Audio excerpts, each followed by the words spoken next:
একজন কৃষ্ণ ভক্তকে জিজ্ঞাসা করা হলো, আপনি গীতা পড়ে কি পেলেন? সে উত্তরে বলল, গীতায় আছে ভক্তি। একজন দার্শনিককে প্রশ্ন করা হলো, আপনি গীতা পড়ে কি পেলেন? সে বলল, গীতাতে রয়েছে দার্শনিক জ্ঞান। একজন সন্ন্যাসীকে প্রশ্ন করা হলো, আপনি গীতা পড়ে কি পেলেন? সে বলল, গীতাতে পেয়েছি ত্যাগের শিক্ষা। একজন সাধককে প্রশ্ন করা হলো, আপনি গীতা পড়ে কি পেলেন? সাধক বললেন, গীতাতে আছে মুখ্য। আর যখন একজন সৈনিক বা যোদ্ধাকে জিজ্ঞাসা করা হলো, আপনি গীতা পড়ে কি পেলেন? উত্তরে সেই সৈনিক বলল, আমি তো গীতার প্রতিটা শ্লোকে শ্লোকে কেবল একটা জিনিসই পেয়েছি, তা হলো অন্যায় আর অধর্মের বিরুদ্ধে যুদ্ধ করতে হবে, সত্য ধর্মকে প্রতিষ্ঠা করতে হবে।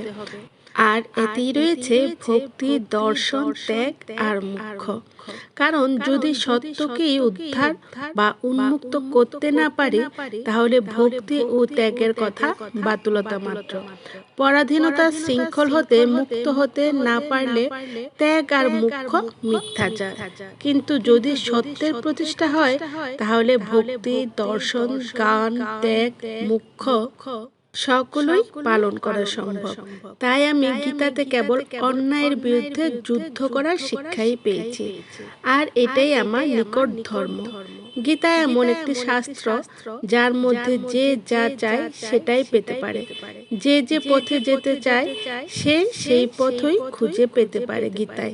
গীতায় ভক্তি, জ্ঞান ও কর্মের সাধন রয়েছে।